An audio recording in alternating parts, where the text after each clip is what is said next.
அதிகாரம் 10வது வசனம். எரேமியா தீர்க்கதரிசியின் புஸ்தகம் 18வது அதிகாரம் 10வது வசனம்.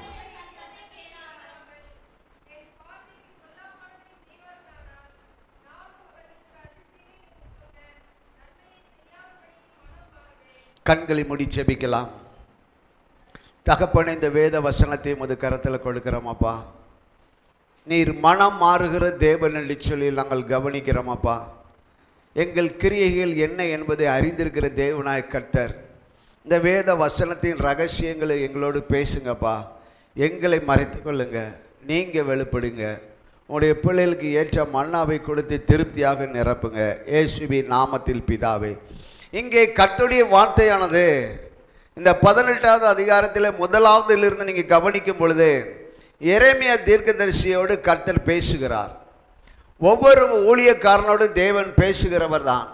வேத வசனத்தின்படியாவது இல்லை என்ற தரிசனத்தின்படியாவது சொப்பனங்களின்படியாவது ஏதாவது ஒரு லெவலில் கர்த்தர் அந்த ஊழியக்காரனோடு பேசுகிற தேவனாக இருக்கிறார். ஆகையினாலுக்கு எரேமியாவோடு கர்த்தர் பேசும் பொழுது, நீ எழுந்து குயவன் வீட்டுக்கு போ, அங்கே என் வார்த்தைகளை உனக்கு தெரிவிப்பேன் என்றார். ஹல்லேலூயா, ஹல்லேலூயா, ஹல்லேலூயா. நீ எழுந்து குயவன் வீட்டுக்கு போ, அங்கே என்னுடைய வார்த்தைகளை தெரிவிப்பேன். இன்றைக்கு இந்த வீட்டு கூட்டங்களை நடத்தும் பொழுதும் கூட ஒரு சிலருக்கு அங்கே வரும் பொழுது கூட அவர்கள் வார்த்தைகள் கிடைக்கும்.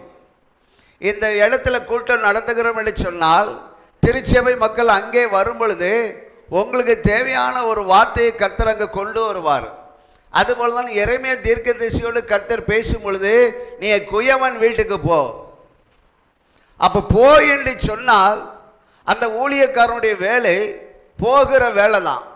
நீ அங்கே போ, நான் உனக்கு காரியங்களை வெளிப்படுத்துவேன் என்று சொன்ன உடனே அந்த எரேமியா தீர்க்கதரிசி அந்த குயவன் வீட்டுக்கு போகிறார்.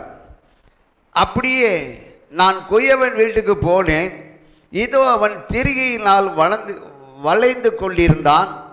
குயவன் வளைந்து கொண்டிருந்த மண்பாண்டம் அவன் கையிலே கெட்டு போயிற்று.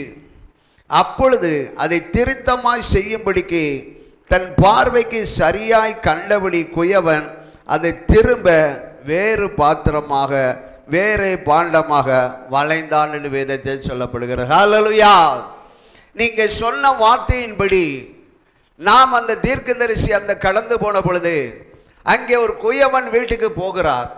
குயவன் என்று சொன்னால் மண் பாண்டங்களை செய்யக்கூடியவர்களை தான் குயவர்கள் என்று சொல்லுவார்கள்.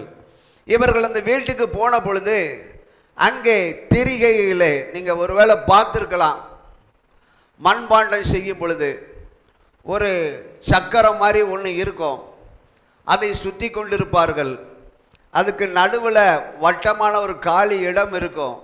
அதிலே மண்ணை வைத்து அதை எப்படி விரும்புகிறார்களோ அந்த பாத்திரமாக அவர்கள் செய்வார்கள். இது என்னுடைய சிறு வயதில் கூட நான் கவனித்திருக்கிறேன். ஒருவேளை நீங்களும் பார்த்துருக்கலாம். அந்த குயவன் கையில் இருக்கக்கூடிய மண் எப்படிப்பட்டது? அந்த மண் முதலாவதாக எல்லா களிமண்லையும் அந்த மண்பாண்டத்தை செய்ய முடியாது. அதற்கென்று சொல்லி அந்த மண்ணை எடுத்துட்டு வந்து நன்றாக பிசைவார்கள். காலில் போட்டு என்ன செய்வாங்க? மிதிப்பாங்க. குயவர்கள் என்ன செய்வாங்க? காலில் போட்டு மிதிப்பாங்க. தண்ணியை ஊற்றுவார்கள். அது கடினமான இருந்த ஒரு மணலாக இருக்கும் அந்த களிமண். அதை இவர்கள் மிதிக்க மிதிக்க மிதிக்க மிதிக்க அது லகுவாக மாற்றப்படும். அப்படி லகுவாக மாற்றப்படும் பொழுது அந்த கால்களிலே சின்ன பிசிர், சின்ன சின்ன சீனிக்கல்லை போல சின்ன கற்கள் இருந்தாலும், பொடி கல் இருந்தாலும் அந்த கால்களில் மிதிப்படும் பொழுது இவங்க தண்ணி ஊற்றி மிதிக்கிறதுனால அந்த காலில் அது குத்தும் பொழுது என்ன செய்வாங்க? அந்த கல்லை எடுப்பார்கள். எடுத்து அந்த மண் சுத்திகரிக்கப்பட்ட மண்ணாக மாறும். ஹல்லேலூயா, ஹல்லேலூயா. ஒரு களிமண் பாத்திரமாக மாறும் பொழுது அது சுத்திகரிக்கப்படுகிறது. அந்த களிமண் ஒரு பாத்திரமாக உருவாக்கப்பட வேண்டும் என்று சொன்னால் அந்த குயவன் கையிலே அவன் விரும்புகிற இருதயத்துக்கு அவன் விரும்புகிற இருதயத்துக்கு, அந்த குயவனுக்கு தான் தெரியும் இந்த மண் அளவு இவ்வளவு இருக்கு, இதை பாத்திரமாக எப்படி தண்ணி ஊத்துற பாத்திரமாக மாற்றலாம். அது யாருக்கு தெரியும்? அந்த குயவனுக்கு தெரியும். அதுபோலதான் களிமண்ணாய் இருக்கிற நீங்க. எப்படிப்பட்டவர்கள்? களிமண்ணாய் இருக்கிற நீங்க யாரு? மண்டன. கர்த்தர் இந்த உலகத்திலே முதலாவது ஆதாமை படைக்கும் பொழுது அவர் மேலே இறங்கி கீழே வந்து மண்ணை எடுத்து தானே மனிதனுக்கு உருவத்தை கொடுத்தார். அந்த மண்ணுக்கு தானே ஜீவ ஆத்துமாக ஊற்றி ஒரு ஜீவனாக கொடுத்தார். அப்போ ஒரு மனிதன் எப்படிப்பட்டவன் என்று சொன்னால் களிமண். அப்போ களிமண்ணாக இருக்கிற நீங்க, களிமண்ணாக இருக்கிற நான், களிமண்ணாக இருக்கக்கூடிய எல்லா பிள்ளைகளுமே குயவனாகி இயேசுவின் கரத்தில் இருக்கிறோம். ஹல்லேலூயா, ஹல்லேலூயா. அப்போ இந்த குயவனாகி இருக்கிற இயேசு கிறிஸ்து அந்த மண்ணை எப்படி பரிசுத்தப்படுத்தி உருவமாக கொண்டு வர விரும்புகிறானோ, அதுபோல கர்த்தராகிய இயேசு அவருடைய கையில் இருக்கக்கூடிய களிமண்ணாய் இருக்கிற நீங்க அவருடைய இருதயத்துக்கு ஏற்ற ஒரு பாண்டமாக, ஒரு பாத்திரமாக உருவாக்கப்படுகிறீர்கள். ஹல்லேலூயா, ஹல்லேலூயா. ஒவ்வொருவரை அவர் உருவாக்க விரும்புகிறார். தாவீதை குறித்து சொல்லும் பொழுது அவன் என் இருதயத்துக்கு ஏற்றவனாக இருக்கிறான். நல்ல கவனிங்க, இருதயத்துக்கு ஏற்றவனாக இருக்கிறான்னு சொன்னா கர்த்தர் என்ன நினைக்கிறாரு அதை அப்படி அவன் செய்கிறவன். இருதயத்துக்கு ஏற்றவன் என்று சொன்னால் என் தேவன் யாரையும் குறித்து சொல்லல. அவர் தாவீதை குறித்து சொல்லும் பொழுது என்னுடைய இருதயம் என்ன நினைக்குது, என்னுடைய இருதயத்தில் என்ன நினைவுகள் இருக்கிறது, அதை அப்படியே செய்வான். யாரு? தாவீது. அவனை ஒரு பாத்திரமாக மாற்றுவதற்காக தேவன் பிரயாசப்பட்ட காலங்கள் வேறு. ஒரு மனிதனை உருவாக்க வேண்டும் என்று சொன்னால், ஒரு விசுவாசியை உருவாக்க வேண்டும் என்று சொன்னால், ஒரு ஊழியக்காரனை உருவாக்க வேண்டும் என்று சொன்னால், அவன் குயவன் கையில் கொடுக்கப்பட்ட ஒரு பாத்திரத்தை போல இருந்து கொண்டிருக்கிறான். அந்த பாத்திரமானது ஆண்டவராகிய இயேசு விரும்புகிற பாத்திரமாக, அவர் விரும்பக்கூடிய மண் பாண்டமாக அது மாற்றப்படுகிறது. வேதத்திலே 3 மாதத்தில் ஒரு அரசாங்க சம்பளம் வாங்கினவன் அவனுக்காக 80 வருஷம் கர்த்தர் காத்திருந்தார். ஹல்லேலூயா. யார் அவரு? 3 மாசத்திலே அரசாங்க சம்பளம், 80 வருஷம் கர்த்தர் அவனுக்காக காத்திருக்கிறார். அவனை உருவாக்க விரும்புகிறார். யாரது? மோசே. 3 மாசத்தில அவன் அரண்மனைக்கு கொண்டு போகும் பொழுது அவனை வளர்ப்பதற்கு என்ன கிடைச்சது? சம்பளம் கிடைச்சது. கிடைச்சதா கிடைக்கலையா? அவன் 3 மாசத்துல நீங்கெல்லாம் டிகிரி வாங்கி சம்பளத்தை வாங்க போறீங்க. அவன் பிறந்த 3 மாசத்துல என்ன வாங்கிட்டான்? சம்பளத்தை வாங்கிட்டான். அவனை வளர்க்கறதுக்கு சம்பளம் கொடுக்கப்பட்டது. யார் கொடுத்தா? கர்த்தர் கொடுக்க வச்சாரு. அவனை பிறக்கும் பொழுதே உருவாக்க விரும்புகிறார். அவனை பிறந்த பொழுது அவனை முன்குறித்து இருக்கிறார். அவனை முன்குறித்து இருக்கிறபடினாலே அவனை தெரிந்து கொண்டு குயவன் கையில் இருக்கக்கூடிய பாத்திரமாக விரும்புகிறபடினால அவனுக்காக 80 வருஷம் காத்திருக்கிறார். ஹல்லேலூயா. எத்தனை வருஷம் காத்திருக்கிறாரு? உங்களுக்காக என் தேவன் காத்திருக்கிறார். கரங்களை தட்டி கர்த்தருடைய நாமத்தை மையப்படுத்துங்க. எனக்கு அருமையான தேவ பிள்ளையே, கர்த்தருடைய மகனே, மகளே, உன்னை ஒரு பாத்திரமாக மாற்றி அந்த பாத்திரம் பிரயோஜனம் உள்ளதாக மாற்றப்பட வேண்டும் என்று சொல்லி அவர் உனக்காக காத்திருக்கிறார். உனக்காக காத்திருக்கிற ஒரு தெய்வம் இருக்கும் என்று சொன்னால் நாம் ஆராதிக்கிற தெய்வம். அவன் 80 வருடமாக ஒரு மோசேக்காக காத்திருந்தார். அந்த 80 வருடம் கழித்து அந்த மோசேயை கொண்டு 40 வருடங்கள் ஜனங்களை வழிநடத்தி கொண்டு வந்தார். எதற்காக? அவன் உருவாக்கப்பட வேண்டும். 40 வருடங்கள் நல்ல அரண்மனை வாழ்க்கை, 40 வருடங்கள் வனாந்தர வாழ்க்கை. இந்த 2 வாழ்க்கையும் அவன் அதில் இருந்து கற்றுக்கொண்ட பாடங்களின் நிமித்தமாக 40 வருடம் இஸ்ரவேல் மக்களை வழிநடத்தி கொண்டு வந்தான். ஹல்லேலூயா, ஹல்லேலூயா, ஹல்லேலூயா. அப்போ ஒரு மண் எப்படி அந்த தேவனுடைய கரத்தில் உருவாக்கப்படுகிறதோ, மோசே எப்படி உருவாக்கப்பட்டாரோ அவர் காத்திருந்தார், உனக்காக காத்திருக்கிறார். அவன் 3 மாசத்துல கர்த்தர் அவனை பிரித்து கொண்டு வந்தவர் 80 வயசு வரைக்கும் காத்திருக்காரு. உன்னை 9 வயசுல பிடிச்சிருக்கலாம், 12 வயசுல பிடிச்சிருக்கலாம், 30 வயசுல பிடிச்சிருக்கலாம், 35 வயசுல பிடிச்சிருக்கலாம், இல்ல நீ +2 படிக்கும் போது உன்னை பிடிச்சிருக்கலாம். உனக்காக காத்திருக்கிறாரு. உன்னுடைய பாத்திரம் நீ கர்த்தர் விரும்புகிற பாத்திரமாக இருக்க வேண்டும் என்று சொல்லி என் தேவனை நோக்கி நீ அபயமிட வேண்டும். ஹல்லேலூயா.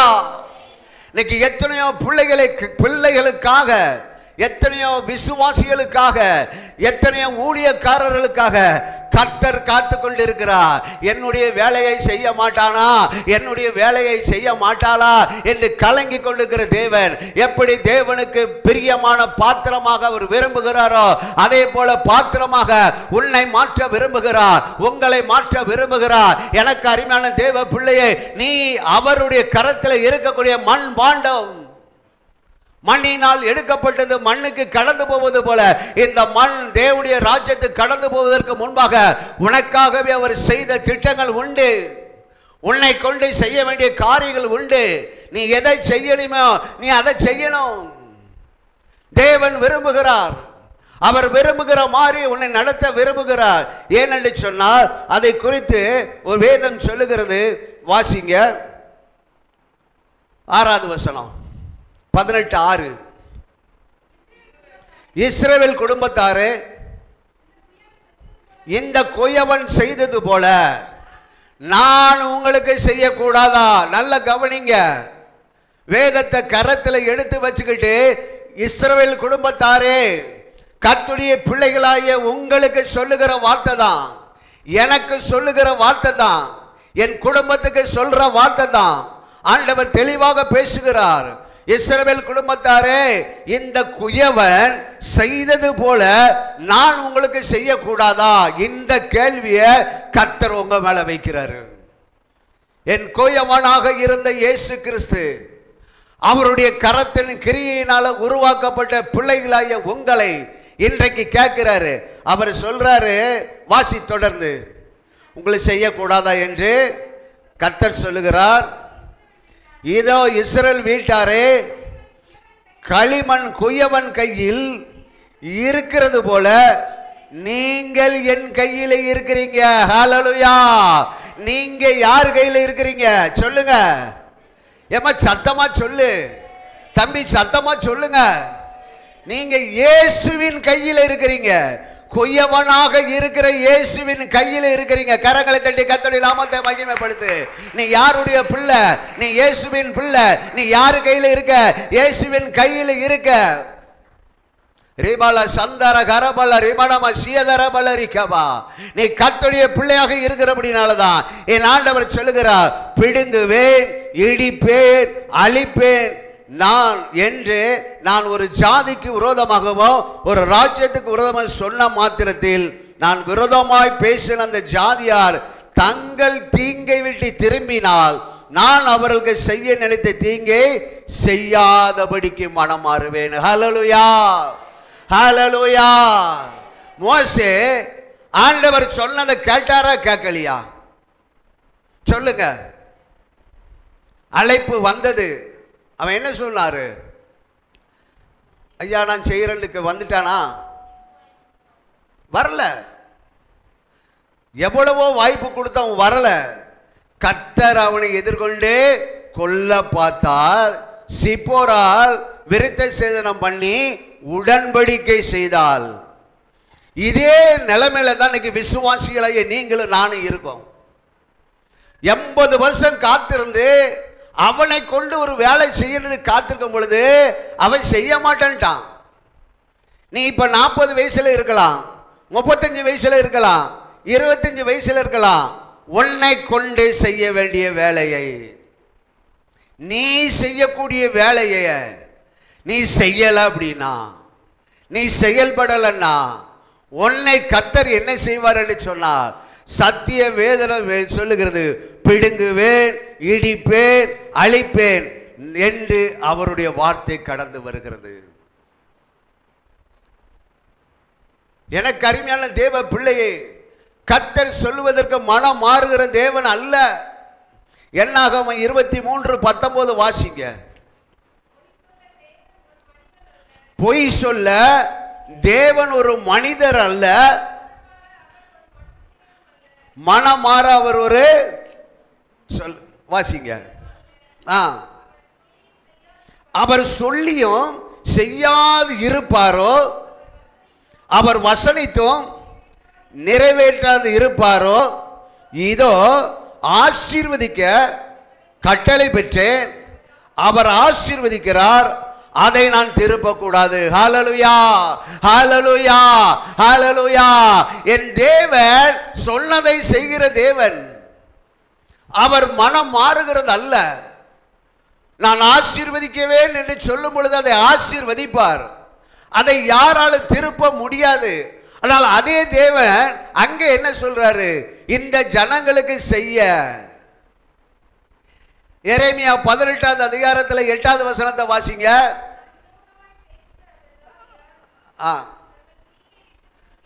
தங்கள் தீங்கை விட்டு திரும்பினால் நான் அவர்களுக்கு செய்ய நினைத்த தீங்கை செய்யாதிருக்கும்படிக்கு மனம் மாறுவேன். ஹல்லேலூயா. இங்கே அவர் மனம் மாறுகிற தேவன் அல்ல. இங்கே நான் மனம் மாறுவேன் என்று சொல்கிறார். ரெண்டையுமே கர்த்தருடைய வார்த்தை. இந்த ரெண்டுக்கு உள்ள வித்தியாசம் என்ன? நல்ல கவனிங்க. தம்முடைய ஜனங்களை அவர் ஆசீர்வதிக்க விரும்புகிறார். ஆதாமை உருவாக்கி ஏவாளை உருவாக்கி அவர்களை பார்த்து கர்த்தர் சொன்ன வார்த்தை என்ன? பழுகுங்கள், பெருகுங்கள், ஆண்டு கொள்ளுங்கள். பழுக வேண்டும், பெருக வேண்டும், இந்த எல்லாவற்றையும் ஆண்டு கொள்ளுங்கள் சொல்லி கர்த்தர் ஆசீர்வதித்தார். அவர் ஒன்னே ஒன்று தான் சொன்னாரு, இந்த விருட்சத்தின் கனியை நீ புசிக்க கூடாது. ஆனால் அதே வசனத்தின்படி வெளிப்படுத்தின விசேஷம் கடைசி பகுதிக்கு வந்தீங்கன்னா, ஜெயம் கொள்ளுகிறவன் எவனோ ஜீவ விருட்சத்தின் கனியை சொல்லுங்க, சொல்லுங்கம்மா, புசிப்பான். இங்க என்ன சொல்றாரு? இந்த கனியை புசிக்காத. இந்த கனியை என்ன செய்யக்கூடாது? புசிக்க கூடாது. ஆதாம் கிட்ட சொல்றாரு. ஆனா இயேசு கிறிஸ்துவின் நாட்கள் வந்த பொழுது, கிறிஸ்து வெளிப்படுத்தல ரகசியத்தை சொல்லும் பொழுது, ஜெயங்கொள்ளுகிறவன் எவனோ அவன் ஜீவ விருட்சத்தின் கனியை புசிப்பான். இங்கே மனம் மாறுவதற்கு மனுபுத்திரன் அல்ல, இங்கே நான் மனம் மாறுவேன். இந்த வேத வசனமானது எனக்கு அருமையான தேவ பிள்ளைகளே, இருபுறமும் கருக்குள்ள பட்டயமாக இருக்கிறது. இந்த வசனத்தின் ரகசியங்களை நீங்க கவனமா கவனிக்கணும். வேதம் என்ன சொல்லுகிறது? அன்றைக்கு ஆதாமை உருவாக்கி அவருடைய சந்ததியாக உங்களை என்னைக்கு கொண்டு, ஆபிரகாமின் சந்ததி அல்ல. நீங்க யாருடைய சந்ததி? ஆதாமுடைய சந்ததி தான். ஏன்னா ஆதாம் தான் முதல் பேரானவர். அவருடைய சந்ததியில் தான் நீங்களும் நானும் வளர்ந்திருக்கிறீங்க. அப்ப ஆதாம் கிட்ட ஆண்டவர் ஆசீர்வதிப்பன்னு சொன்னாரு. நான் ஆசீர்வதிக்கிறத திருப்ப மாட்டேன்னு சொன்னாரு. ஹல்லேலூயா, ஹல்லேலூயா. நீ ஆசீர்வதிக்கிறதுக்காகவே நான் வந்திருக்கிறேன். நான் ஆசீர்வதிக்கிறது நான் திருப்ப மாட்டேன். எனக்கு அருமையான தேவ பிள்ளையே, ஆண்டவருடைய வார்த்தையின்படி இந்த ஆசீர்வாதம் எப்படி ஒரு மனிதனுக்கு வருகிறது என்று சொன்னால், உபாகமம் புஸ்தகம் 28வது அதிகாரம் 1வது வசனத்தை வாசிங்க. இன்று நான் உனக்கு விதிக்கிற உன் தேவனாகிய கர்த்தருடைய கட்டளையின்படி எல்லாம் நீ செய்ய கவனமாய் இருக்கும்படி அவர் சத்தத்திற்கு உண்மையாய் செவி கொடுப்பாயானால் உன் தேவனாகிய கர்த்தர் பூமியில் உள்ள சகல ஜாதிகளிலும் உன்னை மேன்மையாக வைப்பார். ஹல்லேலூயா. கரங்களை தட்டி கர்த்தருடைய நாமத்தை மகிமைப்படுத்துங்க. உன்னை ஆசீர்வதிக்கிற தேவன் உனக்கு ஒரு சாய்ஸ் கொடுக்கிறாரு. உன்னை உயர்த்துகிற தேவன், உன்னை மேன்மைப்படுத்துகிற தேவன் சொல்றாரு. வேதம் சொல்லுகிறது, கர்த்தருடைய கட்டளைப்படி எல்லாம் நீ செய்ய நீ கவனமாய் இருக்கும்படி அவருடைய சத்தத்திற்கு உண்மையாய் செவி கொடுக்கணும். எப்படி செவி கொடுக்கணும்? உண்மையாக செவி கொடுக்கணும். நீ உண்மையான ஒரு விசுவாசியாக, நீ உண்மை உள்ள ஒரு கிறிஸ்தவனாக, நீ உண்மை உள்ள ஊழியக்காரனாக, நீ உண்மையாக தேவ சமூகத்தில் விழுந்து அழுது புலம்பிக் கொண்டு இருப்பாய் என்று சொன்னால் என் தேவனாய கர்த்தர் உன்னை உயர்த்துகிறவராக இருக்கிறார். உன்னை மேன்மைப்படுத்துவார். உன்னுடைய அளவுகோல் என்ன? உன்னுடைய ஜெபத்தின் அளவுகோல் என்ன? உன் வேதத்தின் வாசிக்கக்கூடிய அளவுகோல் என்ன? நீ கர்த்தருடைய வார்த்தைக்கு கீழ்ப்படுகிற அளவுகோல் என்ன? அதை கர்த்தர் கவனித்துக் கொண்டிருக்கிறார். வேதம் தெளிவாக சொல்லுகிறது, நீ இன்று நான் உனக்கு விதிக்கிற எத்தனையோ ஆசீர்வாதங்கள் 14 வசனத்தில் கர்த்தர் கொடுக்கிறாரு. இந்த ஆசீர்வாதங்கள் பெற்றுக்கொள்ள வேண்டும் என்று சொன்னால் நான் சொல்லுகிறபடி நீ நடந்தால் உனக்கு ஆசீர்வாதம். ஆகையினால தேவன் தம்முடைய ஜனங்களை ஆசீர்வதிப்பதற்காக தான் இந்த பூமியிலே வந்திருக்கிறார்.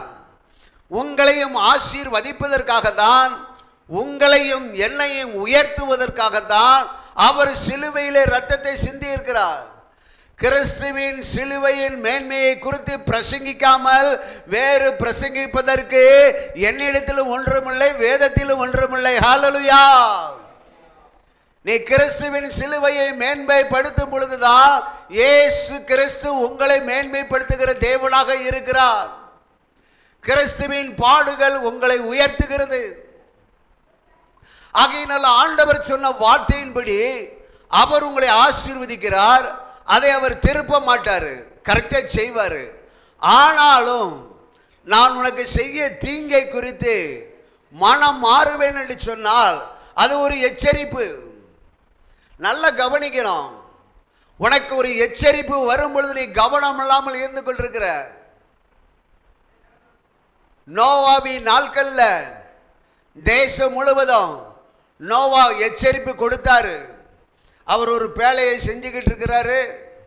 கிட்டத்தட்ட ஆண்டவர் சொன்னதுக்கு அப்புறம் ஒரு 100 வருஷமா, எத்தனை வருஷம்? 100 வருஷம் அவன் பாட்டுக்கு ஒரு பெரிய பேழையா கர்த்தர் என்ன சொன்னாரோ, பிதாவானவர் என்ன பேசினாரோ அதுபடி செஞ்சுக்கிட்டு இருக்கிறான். வர்றவங்க பூரா கேட்காங்க, எப்ப நீ என்ன செய்கிற? நான் ஒரு பேழையை செய்கிறேன். ஜனங்கள்லாம் பாவத்தில் போயிட்டாங்க, அவங்க மனம் திரும்பி இந்த பேழைக்குள்ள வரணும். ஆகையினால ஜனங்கள் பாதுகாப்புக்காக இந்த பேழை உருவாக்கப்பட்டு கொண்டிருக்கிறது என்று சொல்லி அவன் கிட்டத்தட்ட 100 வருஷம் என்ன செஞ்சான்? பிரசங்கம் பண்ணனான். 100 வருஷம் எச்சரிப்பு கொடுக்கப்பட்டது. ஜனங்கள் என்ன செய்யல? மனம் மாறல. ஆண்டவர் சொன்னார், நான் பெரு வெள்ளத்துக்காக இந்த பூமியை வச்சிருக்கிறேன். இந்த ஜனங்களை உருவாக்குவதற்காக நான் பற்றுகிற வேதனை அதிகமாக இருக்கிறது. ஆகையினால இவர்களெல்லாம் நான் அழிப்பேன் என்று சொன்னது ஒரு நாள் உண்டு. ஆனால் இந்த ஜனங்கள் அதுக்காக நோவா பிரசங்கம் பண்ணினான், சுவிசேஷம் அறிவிச்சான். ஒருத்தர் ரட்சிக்கப்படல.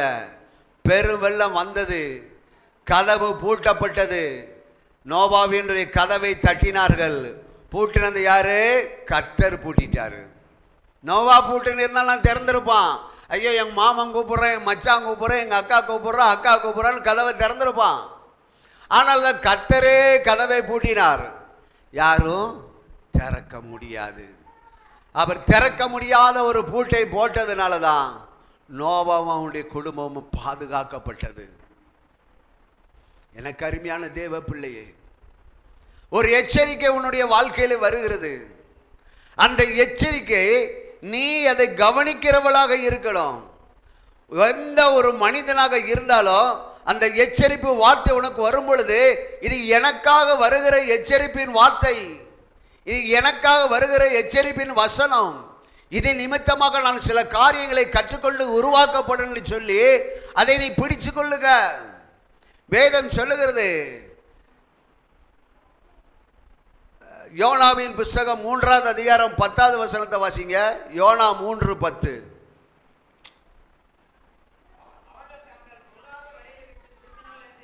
அவர்கள் தங்கள் பொல்லாத வழிகளை விட்டு தேவன் அவருடைய கிரியைகளை பார்த்து தான் அவர்களுக்கு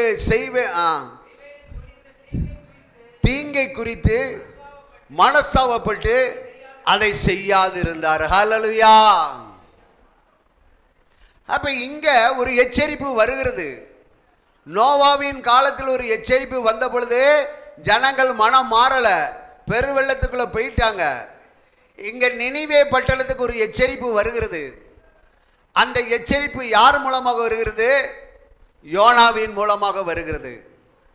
யோனாவுக்கு அந்த வார்த்தைகள் கேட்ட பொழுது அவன் அந்த ராஜா கிட்ட போய் சொல்றதுக்கு தைரியம் இல்லாத ஒருவனாக இருந்தான்.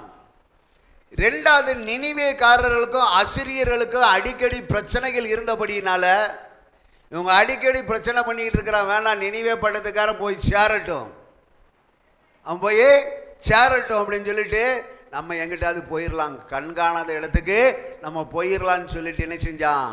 தர்சிஸ் பட்டணத்துக்கு கடந்து போனான். கர்த்தர் அவனை பிடித்து அந்த மீனுக்குள்ள அனுப்பி 3 நாள் கழித்து மீனை விட்டு வெளியே வந்து 3 நாள் பண்ணுகிற பிரசங்கத்தை 1 நாளில் பண்ணிட்டான். 3 நாள் பண்ணுகிற பிரசங்கத்தை 1 நாள் பண்ணிட்டான். 1 நாள் பண்ணின பிரசங்கத்தில் ஜனங்கள் எல்லாரும் மனம் திரும்பினார்கள். ஹல்லேலூயா, ஹல்லேலூயா. அந்த எச்சரிப்பை ஜனங்கள் உறுதிப்படுத்தி கொண்டு அந்த எச்சரிப்புடைய வார்த்தைக்கு கீழ்ப்படிந்து அந்த தேசத்துடைய ராஜா, ஆடு மாடு மிருக ஜீவன்கள் சகல ஜனங்களும் அதற்கு கீழ்ப்படிந்தார்கள்.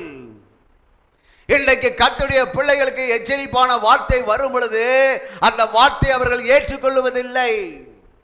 அந்த வார்த்தை வரும் பொழுது என்னை குறித்து தான் பேசுகிறார் என்ற உங்களுக்குள்ள வருகிறது இல்லை. என் தேவனுடைய வாழ்க்கையில் ஒரு எச்சரிப்பை கொடுக்கிறார். அந்த எச்சரிப்பை ஏற்றுக்கொண்டு, அந்த புத்திமதியை ஏற்றுக்கொண்டு, அந்த ஆலோசனையை ஏற்றுக்கொண்டு, அந்த ஆறுதலாக சொல்லக்கூடிய பிள்ளைகளுடைய வார்த்தைகளை ஏற்றுக்கொள்கிறவர்களாக இருக்கணும். ஏனென்று சொன்னால், பல வருடங்களுக்கு முன்பாக நான் ஒரு செய்தி கேள்விப்பட்டேன். ஒரு நாட்களிலே நம்முடைய தமிழ்நாட்டிலே எம்ஜிஆர் அவர்கள் முதலமைச்சராக இருந்தாங்க. ஆந்திராவில் என்டி ராமாராவ் அவர்கள் முதலமைச்சராக இருந்தாங்க. அப்பொழுது ஒரு செய்தி பரவலாக சொல்லப்படுகிறது. ஆந்திராவில் உள்ள இடத்துல கடுமையான புயல் வருகிறது, எல்லோரும் என்ன செய்யுங்க, பாதுகாப்பான இடத்துக்கு போங்க என்று சொல்லி அரசாங்கம் மீண்டும் மீண்டும் செய்திகளை கொடுத்து கொண்டிருக்கிறது.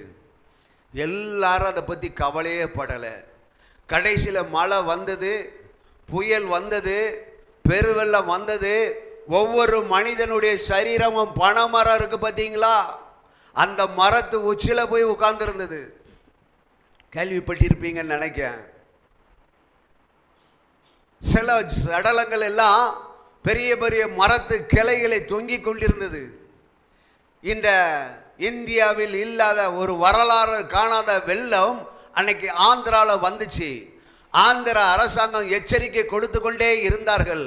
ஆனால் யாருமே இந்த நோவாவின் காலத்தில் அசட்டையாக இருந்தது போல அன்னைக்கு அசட்டையாக இருந்தார்கள். அதிலே இருந்து ஒரு பெரிய மனிதர் தப்பினார். அவரை குறித்து கேள்விப்படும் பொழுது போய் கேட்டாங்க, ஐயா இந்த மாதிரி சம்பவம் நடந்ததில்லை, நீங்கள் இதை குறித்து என்ன நினைக்கிங்க? அழிவு எப்படி வரல, இயற்கையினால வரல, எங்களால் தான் அழிவு வந்துச்சு. ஆனால் எங்களுக்கு எச்சரிப்பு கொடுத்தாங்க.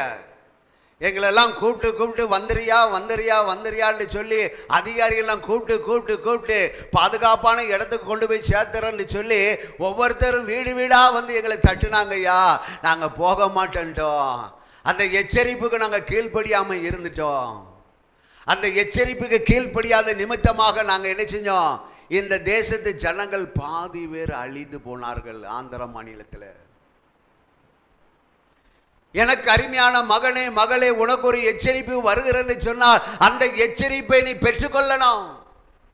அது எனக்காக கொடுக்கக்கூடிய எச்சரிப்பின் செய்தி என்று கவனித்துக் கொள்ளணும்.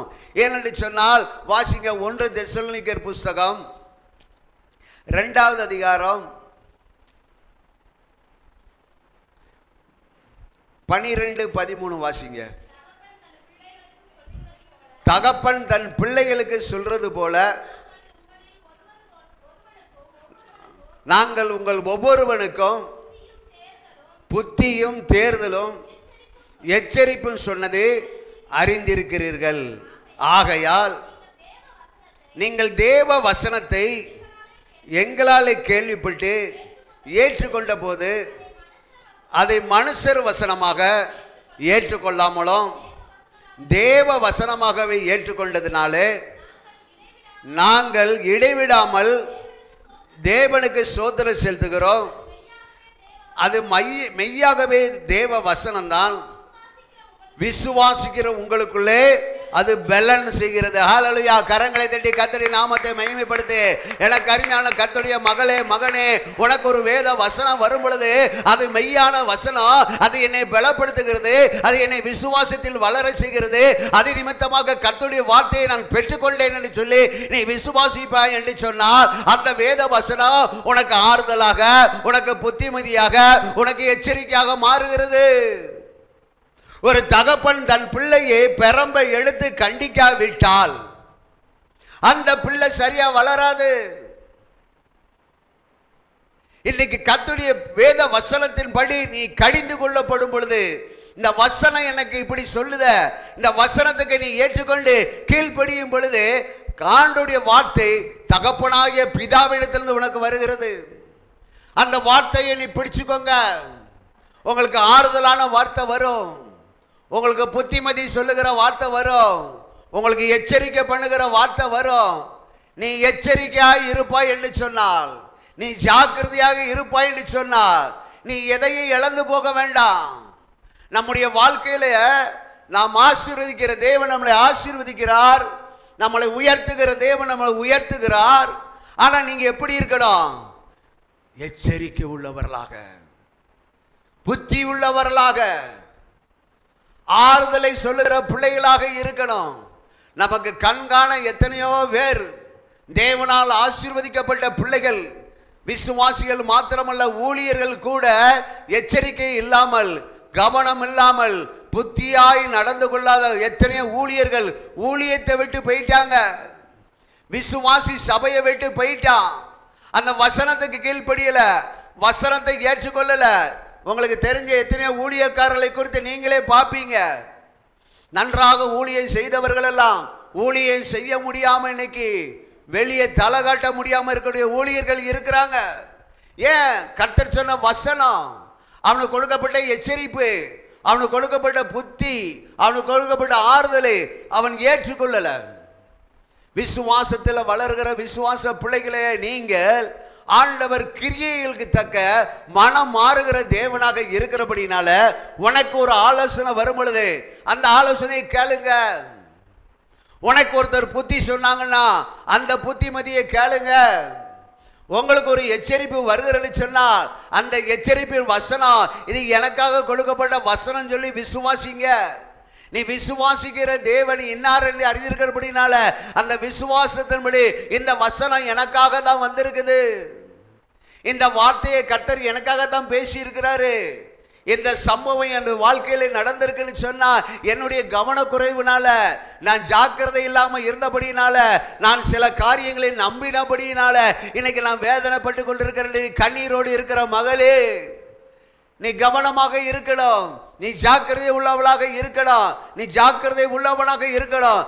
தேவன் யாரையுமே அவருடைய கிரியையில் நிமித்தமாக மனஸ்தாபப்பட்டு மனம் மாறுகிறவராக இருக்கிறார். நினிவே பட்டணத்தின் மக்கள் எச்சரிப்பு கேட்டார்கள், வசனத்தை விசுவாசித்தார்கள், பிரசங்கத்தை ஏற்றுக்கொண்டார்கள், மனம் திரும்பினார்கள். அவர்கள் ரெட்டுடுத்தி 3 நாள் ஆடு மாடு மிருக ஜீவன்கள்லாம் என்ன குடிக்கல? தண்ணி குடிக்கல, புசியாமல் இருந்தாங்க. ராஜாவும் ரெட்டு உடுத்தி இருந்தான். இது யாரு பார்க்கா? கர்த்தர் பார்க்கிறாரு. ஹல்லேலூயா.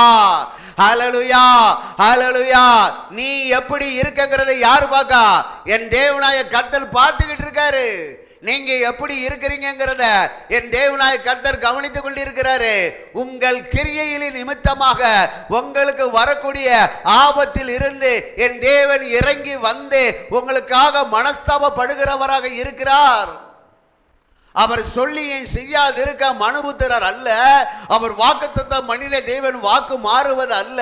ஆனாலும் வாக்குத்தத்தம் பண்ணினாலும் சில காரியங்களுக்கு வருகிற தீங்கில் இருந்து, உங்களுக்கு வரக்கூடிய ஆபத்தில் இருந்து, உங்களுக்கு வரக்கூடிய பிரச்சனையில் இருந்து நீ தேவனை நோக்கி கூப்பிடும் பொழுது, நீ கர்த்தருடைய சமூகத்தில் காத்திருக்கும் பொழுது, நீ ஆண்டவரை நோக்கி அழுகும் பொழுது, அந்த அழுகையின் கண்ணீரை பார்த்து உனக்கு வரக்கூடிய தீங்கில் இருந்து அவர் மனஸ்தாபப்படுகிறார் இருக்கிறார். ஹல்லேலூயா, ஹல்லேலூயா.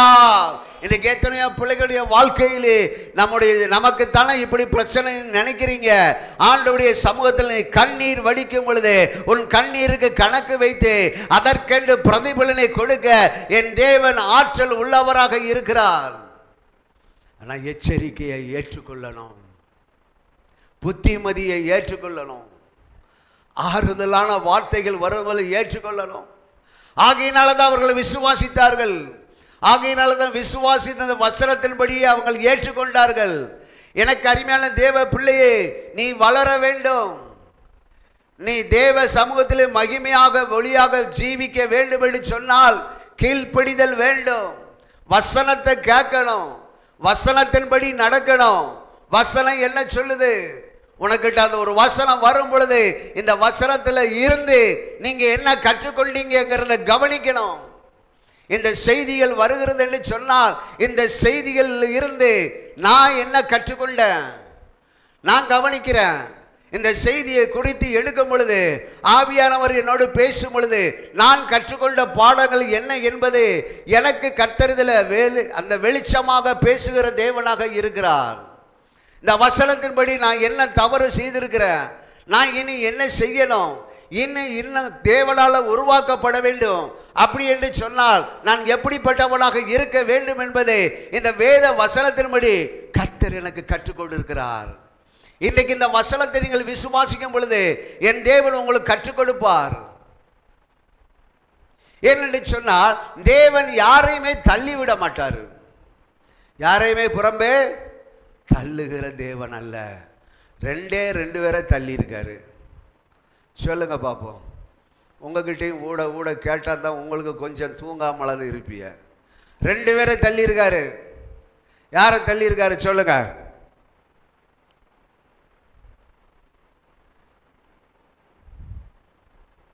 என்ன பங்கு ஒருத்தர் இருந்தால் இவனையும் காணமா கேட்குறதுக்கு. சரி, 2 பேரை தள்ளி இருக்காரு. ஒன்று ஆதாம மேலே இருந்து எங்கிட்டாரு, கீழே இறக்கிட்டா. நீ மண்ணில் இருந்தால் மண்ணுக்கு எடுக்க போட்டால் நீ இனிமேல் நிலத்தை பண்படுத்தி ரத்தமும் வேர்வையை சிந்தி நீ என்ன செய்யணும், உன் தேவையை நீ சந்திக்கணும். முதல்ல என்ன செஞ்சாரு, நீ ஒன்றுமே செய்ய வேண்டாம். ஏதேன் தோட்டத்தில் இருக்கும் பொழுது நீ ஒன்றுமே செய்ய வேண்டாம், இதெல்லாம் பார்த்துக்கோ, பழுகு பெருகு, இது எல்லாம் ஆண்டுகொள்னு சொன்னார். ஆனால் சர்ப்பம் வஞ்சித்தபடியினால ஒரு சுடரொளி பட்டயத்தை வச்சுட்டு இதுக்கு அங்கிட்டு தான் நீ. அடுத்ததாக தேவனுக்கு மேலாக சிங்காசனத்தை போடணுண்டு லூசிபர் நினைச்சான். யார் நினைச்சா? தேவனுக்கு முன்பாக தன்னுடைய சிங்காசனத்தை போட வேண்டும் என்று சொல்லி லூசிபர் நினைச்சபடியினாலே அவனை கர்த்தர் தள்ளினார் என்று வேதத்திலே வாசிக்கிறோம். வாசிங்க எசேக்கியேல் 22:30. சீக்கிரமா. நான் தேசத்தில் அழிக்காதபடிக்கு திறப்பிலே நிற்கவும் திறப்பி சுவரை அடைக்கத்தக்கதாகவும் ஒரு மனுஷனை தேடினேன், ஒருவரையும் காணல. ஹல்லேலூயா, ஹல்லேலூயா, ஹல்லேலூயா. சுவரை அடைக்கத்தக்க திறப்பில் நிற்கக்கூடிய ஒரு மனுஷனை தேடுகிறேன் என்று சொல்லுகிறார். நீ என்ன அளவில் ஜெபிக்கிற, அங்க சுவரை அடைக்கத்தக்க ஒரு மனுஷனை தேடுகிறேன்னு சொல்றாரு. சுவர் என்பது ஒரு சின்ன ஓட்டை இருக்குன்னு வச்சுக்கோங்க. அந்த பக்கத்தில் பெருவெள்ளம் போய்கொண்டு இருக்கிறது. அந்த சுவரில் சின்ன ஓட்டை இருக்குது. அந்த ஓட்டையை அடைக்கிறதற்கு, திறப்பில் நின்று செபிப்பதற்கு ஒருவருமே இல்லை. இன்றைக்கு நம்ம நினைக்கும், நல்லா பாடுறோம், நல்ல வேதத்தை கற்றுக்கொள்கிறோம், நல்ல ஊழியம் செய்கிறோம், எனக்கு என்ன கிடைச்சிருக்குது அப்படின்னு நினைக்கிற. ஆனால் இங்கே கர்த்தர் கேட்கிறாரு, சுவரை அடைக்கத்தக்க திறப்பில் நிற்கிற ஒருவர் உண்டோ? முதலாவது எது இருக்கோ இல்லையோ ஜெபம் இருக்கணும். அதைத்தான் கர்த்தர் சொல்றாரு. உன்னுடைய வாழ்க்கை மேன்மைப்பட வேண்டும் என்று சொன்னால் நீ பாடுகிறதுனால மேன்மைப்பட முடியாது, நீ வேதத்தை வாசிக்கிறதுனால மேன்மைப்பட முடியாது. அங்க அடுத்து என்ன செய்யணும்? ஜெபம். திறப்பில் நிற்கிற ஒருவனையே காணலன்னு தான் அவர் சொல்றாரு. சுவரை அடைக்கத்தக்க யார் இருக்கா? ஜெபம். எந்த இடத்துல ஜெபம்னு சொன்னா சபை மக்கள் என்ன செய்யறது இல்ல, வர முடியல. இரவு ஜெபம் வச்சா வர முடியல, ஸ்பெஷல் பிரேயர் வச்சா வர முடியல. தொழில்கள், வேலைகள், நெருக்கடிகள் உங்களோடு சூழ்ந்து கொண்டு இருக்கிறது. ஆகையினால் தான் அன்னைக்கு கர்த்தர் கேட்டார், சுவரை நீ அடைக்கத்தக்க திறப்பில ஒருவன் நிப்பானா? என் புள்ள இவ்வளவு நேரம் ஜெபம் பண்ணுதுன்னு யாராவது சொல்லுங்களேன். உன் அளவுகோல் என்னன்னு பார்த்துருவோம். இல்லை நீங்க சொல்லுங்க, நான் இவ்வளவு நேரம் ஜெபம் பண்றேன்னு யாராவது சொல்லுங்களேன். சொல்லுங்க. நான் 1 மணி நேரம் பண்றேன், நான் 2 மணி நேரம் பண்றேன். நீங்க எவ்வளவு நேரம் பண்றீங்கிறது உங்களுக்கும் கர்த்தருக்கு தெரியும். எல்லாரும் யாரு சொல்ல முடியுது? நான் இவ்வளவு நேரம் ஜெபம் பண்றேன்னு உங்களால சொல்ல முடியுமா? இல்லை என் பிள்ளை இவ்வளவு நேரம் ஜெபம் பண்ணா மார்க் எடுக்கலன்னு சொல்ல முடியுமா? இல்லை என் பிள்ளை இவ்வளவு நேரம் ஜெபம் பண்ணா எனக்கு இதனால வேலை கிடைக்கலன்னு சொல்ல முடியுமா? நீ எவ்வளவு ஜெபிக்கிறியோ அந்த ஜெபத்தின் அளவுகோல் அங்க மேலே இருக்குது. வேதம் சொல்லுகிறது, கண்ணீரோடு விதைக்கிறவன் கெம்பீரத்தோடு அறுப்பான்.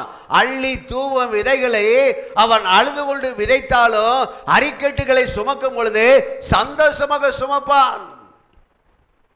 நான் நேற்று ஒரு வீட்டுக்கு வெள்ளிக்கிழமை போகும்போது கேட்டேன், என்னம்மா இவ்வளோதான் நெல் உனக்கு கிடைச்சிதா அப்படின்னு கேட்டேன். அவங்க வீட்டில் நெல் மூடை இருந்தது. அப்போ அவங்க சொன்னாங்க, ஆமையா அப்போ கம்மியாக கிடைச்சிருக்கான்னு கேட்டேன்.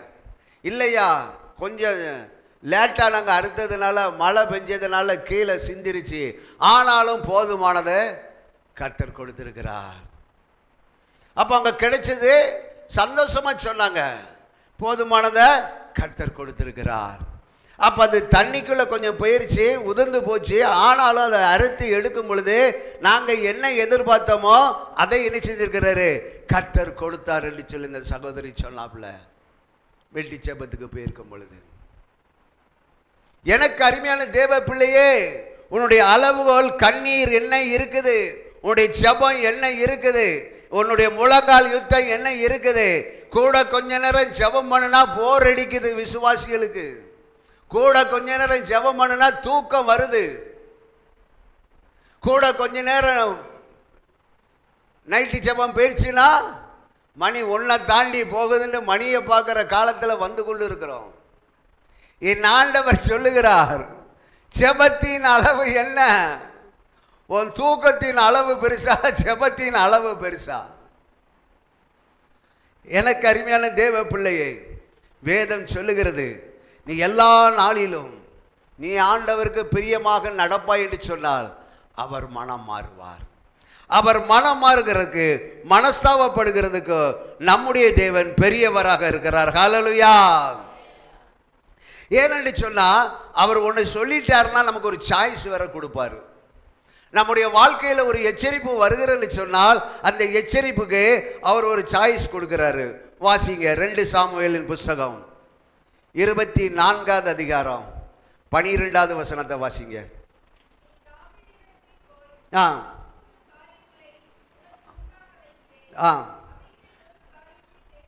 உனக்கு முன்பாக வைக்கிறேன், அவைகள் ஒரு காரியத்தை நீ தெரிந்து கொள், அதை நான் உனக்கு செய்வேன் என்று கர்த்தர் உரைக்கிறார் என்று சொல் என்றார். இது யார்கிட்ட சொல்றாங்கன்னா, தாவீது ஒரு தவறு பண்ணிட்டான். யாருக்கு? தேவனுக்கு பிரியமாக நடக்கிறவன் தேவனுக்கு பிரியமில்லாத ஒரு காரியத்தை செஞ்சிட்டான். செஞ்ச உடனே காத் என்ற தீர்க்கதரிசி மூலமாக கர்த்தர் பேசுறாரு, நீ தாவீது கிட்ட போய் சொல்லு. அந்நாட்களிலே ஒரு சின்ன தவறு வழி நடத்துகிறோம் பண்ணுனா ஆண்டவர் யார் மூலமாக ஒரு எச்சரிப்பை கொடுப்பார். அப்படித்தான் தாவீது ஒன்றும் பெரிய தவறு செய்தான்னு நினைக்கல. யுத்தத்துக்கு போகும்பொழுது நம்முடைய ஆட்கள் ஜெனரேஷன் எவ்வளோ இருக்குன்னு என்னன்னு சொன்னான். யோவாப் என்ன சொன்னார், ஐயா இது வரைக்கும் நம்ம என்னைக்கு எண்ணல, யுத்தம்னு சொன்னால் நம்ம போவோம், ஆண்டவர் நமக்கு விடுதலை கொடுப்பாரு, நீங்கள் இப்போ என்ன சொல்கிறீங்க, அது சரியாக வருமானு கேட்டார். தாவீதுனுடைய சத்தம் உயர்ந்துருச்சு. ராஜா சொல்கிறான், நீ சொன்னதை செய்ப்பான்ட்டான். யோவாப் என்ன செஞ்சான், லிஸ்ட்டை கொடுத்துட்டான். லிஸ்ட்டை கொடுத்த உடனே தீர்க்கதரிசியோடு கர்த்தர் பேசுகிறார். நான் எனக்கு விருப்பம் இல்லாத காரியத்தை யார் செஞ்சிட்டா, தாவீது செஞ்சிட்டான். அதே தாவீதை தான் கர்த்தர் சொன்னார், என்னை இருதயத்துக்கு ஏற்றவன் சொல்லி. நாம இன்னைக்கு இருதயத்துக்கு ஏற்ற எத்தனை காரியங்கள் செய்தாலும் ஒரு காரியம் நீ இருதயத்துக்கு பிரியமில்லாமல் செய்திருப்பாய் என்று சொன்னார் உடனடியாக எச்சரிக்க. ஒவ்வொரு விசுவாசியும் நல்லா கவனிச்சுக்கோ. எனக்கு அருமையான கர்த்தருடைய மகனே மகளே, ஊழியக்காரருடைய வாயிலிருந்து இப்படி ஒரு வசனம் வருகிறேன்னு சொன்னார். எல்லா காரியமா தேவனுக்கு பிரியமாக செய்த தாவீது ஒரு காரியம் பிரியமில்லாமல் செய்தபடினால அடுத்த செகண்டே ஒரு தீர்க்கதரிசி மூலமாக காத் மூலமாக கர்த்தர் பேச ஆரம்பித்தார். 11வது வசனத்திலிருந்து வாசிங்க. தாவீது காலமே எழுதியிருந்த போது தாவீதின் ஞான திருஷ்டிக்காரனாய் இருந்த காத் என்னும் தீர்க்கதரிசிக்கு கர்த்தருடைய வார்த்தை உண்டாகி சொன்னது, நீ தாவீதினிடத்தில் போய் 3 காரியங்களை உனக்கு முன்பாக வைக்கிறேன், அவைகளில் ஒரு காரியத்தை தெரிந்து கொள், அதை நான் உனக்கு செய்வேன் என்று கர்த்தர் உரைக்கிறார் என்று சொல்லி என்றார். வாசிங்க.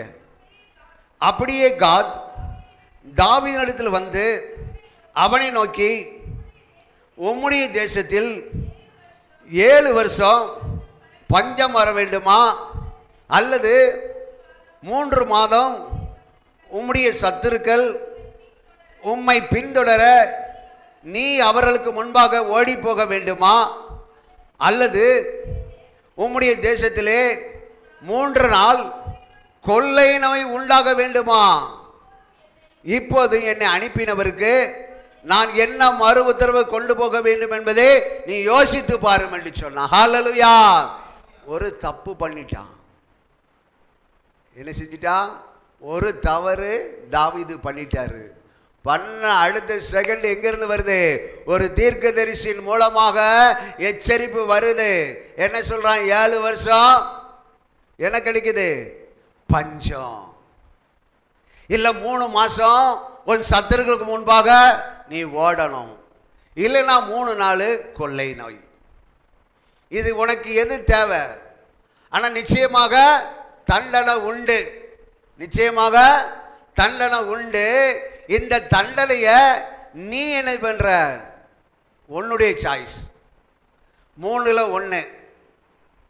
எனக்கு அருமையான தேவ பிள்ளையே, நாம் எவ்வளவுதான் கர்த்தருக்கு பிரியமான காரியத்தை செய்து கொண்டு இருந்தாலும் ஏதாவது ஒரு காரியம் உன்னுடைய வாழ்க்கையில் தேவனுக்கு பிரியமில்லாத செய்வாய் என்று சொன்னால், நீ தேவனுக்கு விரும்புகிற பிள்ளையாக, தேவன் நேசிக்கிற பிள்ளையாக நீ வாழ்ந்து கொண்டிருக்கிற நாட்களிலே ஒரு காரியம் யாரையாவது சந்தோஷப்படுத்த வேண்டும் என்று சொல்லி தேவனுக்கு விரும்பாத காரியத்தை செய்வாய் என்று சொன்னால், தேவன் தன்னுடைய பிள்ளைகளை சிட்சிக்கிறவராக இருக்கிறார். தகப்பன் சிட்சிக்காத பிள்ளை உண்டோ? உனக்கு ஒரு சிட்சை வருகிறது என்று சொன்னால் தேவன் அந்த நேரத்தில் அனுப்புகிறார். எதற்கு? ஒரு எச்சரிக்கை. எதற்கு? மனம் மாறணும். எதற்கு? ஒரு புத்திமதி உனக்கு வருகிறது, அதை நீ ஏற்றுக்கொள்ளணும். இப்போ 3 காரியத்தை சொல்லியாச்சு. இப்போ என்ன பண்ணுறது? அவனுக்கே சொல்லிட்டாங்க, யோசித்து நீ பார்த்து எனக்கு நான் ஆண்டவருக்கு பல் சொல்லணும். யாருக்கு பல் சொல்லணும்? நான் பிதாவைய தேவனுக்கு பதில் சொல்லணும். தாவீதே நீ சொல்லு, இந்த 3ல் எது உனக்கு வேணும் நீ சொல்லு. நான் யார்கிட்ட போய் சொல்லணும்? கர்த்தரிடத்தில் போய் சொல்லணும். எவ்வளவு நிர்பந்தமான ஒரு நிலைமை பாருங்க.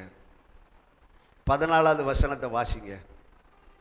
அப்பொழுது தாவீது காத்தை நோக்கி, கொடிய இடுக்கணில் அகப்பட்டிருக்கிறேன், இப்போது நாம் கர்த்தருடைய கையிலே விழுவோமாக, அவருடைய இரக்கங்கள் மகா பெரியது, மனுஷர் கையிலே விழாது இருப்பனாக என்றான். அப்பொழுது இஸ்ரவேலில் அன்று காலை தொடங்கி குறித்த காலம் வரைக்கும் கொள்ளை நோயை வரப்பண்ணினார். இதனால் தான் முதல் பெயர்சபா மற்றும் ஜனங்களில் 70,000 பேர் என்ன செஞ்சாங்க? மரித்து போனாங்க. கடைசி சாய்ஸை எடுத்துக்கிட்டான். அந்த கொள்ளை நோய் வருகிறது. காலையில் இருந்து சாயங்காலம் வருவதற்குள்ளாக 70,000 பேர் என்ன செஞ்சிட்டாங்க? மரித்திட்டாங்க. ஆனா இவன் யாரு கையில விழுந்து கிடக்கான்? தேவ சமூகத்தில் விழுந்து கிடந்து அவருடைய இரக்கத்தை பெற்றுக்கொண்டபடியினால 3 நாட்கள் செய்வேன் என்று சொன்ன அந்த தண்டனை அவர் மாற்றி ஒரு நாளிலே முடித்து கொண்டார். ஹல்லேலூயா, ஹல்லேலூயா, ஹல்லேலூயா. எனக்கு அருமையான தேவ பிள்ளையே, நீ ஆண்டவருடைய சமூகத்தில் கண்ணீர் வடித்து செபிக்க ஆரம்பிக்கும் பொழுது, உனக்கு ஒரு எச்சரிக்கை வரும் பொழுது, அவர் மனஸ்தாபப்படுகிற தேவ உனக்காக சொல்லி வாக்கு பண்ணி இருந்தாலும் உனக்காக வரக்கூடிய தண்டனையை குறைக்கிற தேவனாக இருந்து அவர் எல்லாவற்றையும் மாற்றி அமைக்க முடியும். ஹல்லேலூயா. எனக்கு அருமையான தேவ பிள்ளையே, இது கர்த்தருடைய வார்த்தை. தேவன் உங்களோடு பேசிக் கொண்டிருக்கிறார். நீ யாராக இருக்கிறாய்? குயவன் கையில் கொடுக்கப்பட்ட களிமண்ணாக இருக்கிறாய். அந்த களிமண் இயேசு விரும்புகிற பாத்திரம். அந்த பாத்திரத்தை கர்த்தர் ஆசீர்வதிக்கிறார். அந்த ஆசீர்வாதத்தின் பாத்திரம் தேவனுக்கு பிரியமில்லாத காரியம் செய்யும் என்று சொன்னால் அதற்கு ஒரு எச்சரிக்கையை கொடுக்கிறார், அதற்கு ஒரு ஆறுதலை கொடுக்கிறார், அதற்கு ஒரு புத்திமதியையும் கொடுக்கிறார். அதையும் மீறி நீ தேவனுக்கு பிரியமில்லாத காரியத்தை செய்வாய் என்று சொன்னார் அவர் உனக்காக தீங்கை அனுப்புகிற தேவன். அதிலிருந்து விடுதலை பெற்றுக்கொள்ள வேண்டும் என்று சொன்னார். உனக்கு ஒரு சாய்ஸ் கொடுக்கப்படுகிறது, உங்களுக்கு ஒரு சந்தர்ப்பம் கொடுக்கப்படுகிறது. நீ தேவ சமூகத்தில் விழுந்து கண்ணீர் வடிப்பாய் என்று சொன்னார். அந்த மனஸ்தாபத்தை அறிந்து, அந்த கண்ணீரை அறிந்து, உனக்கு வருவேன் என்று கொடுப்பேன் என்று தீங்கிலிருந்து விடுதலை கொடுக்கிற தேவன் நம்முடைய தேவனாக இருக்கிறார். அப்படி தேவனாக இருக்கிறபடினால ஒரு 2 நாளாகமம் புஸ்தகம் 14வது அதிகாரம் 11வது வசனத்தை வாசிங்க. 2 நாளாகமம் 14:11. ஆசா தன் தேவனாய கர்த்தரை நோக்கி கூப்பிட்டு, கர்த்தாவே, பலமுன்னாவாய்களும் பலனற்றவனாய்களும் உதவி செய்கிறது உமக்கு லேசான காரியம். எங்கள் தேவனாய கர்த்தாவை எங்களுக்கு துணை நில்லும். உம்மை சார்ந்து உம்முடைய நாமத்தில் ஏராளமான இந்த கூட்டத்துக்கு எதிராக வந்தோம். கர்த்தாவே, நீர் எங்கள் தேவன், மனுஷன் உம்மை மேற்கொள்ள விடாதபடி செய்யும் என்று சொல்லுகிறார். அல்லேலூயா. மனுஷன் கையில விழாதீங்க. மனுஷன் கையில விழுந்தோம்னா என்னைக்காவது மனுஷன் சொல்றதுதான் நம்ம கேட்கணும். நீங்க தேவனுடைய கையில விழுந்திருப்பீர்கள் சொன்னால், தேவன் சொல்லுகிற வார்த்தையின்படி நடக்கும் பொழுது கர்த்தர் உங்களுக்கு ஆசீர்வாதத்தை கொடுக்கிறவராக இருக்கிறார். 2 நாளாகமம் புஸ்தகம் 16வது அதிகாரம் 7வது வசனத்தை வாசிக்கும் பொழுது, அக்காலத்தில் ஞான சிருஷ்டிக்காரன் அனனி யூதாவின் ராஜாவாகிய ஆசாமிடத்தில் வந்து அவனை நோக்கி, நீர் உம்முடைய தேவனாய கர்த்தரை சார்ந்து கொள்ளாமல், நீர் உம்முடைய தேவனாய கர்த்தரை சார்ந்து கொள்ளாமல் சீரியாவின் ராஜாவை சார்ந்து கொண்டபடியினால் சீரிய ராஜாவின் இராணுவம் உமது கைக்கு தப்பி போயிற்று. தம்மை பற்றி உத்தம இருதயத்தோடு இருக்கிறவர்களுக்கு தம்முடைய வல்லமையை விளக்கும்படி கர்த்தருடைய கண்கள் பூமி எங்கும் உலாவிக் கொண்டிருக்கிறது.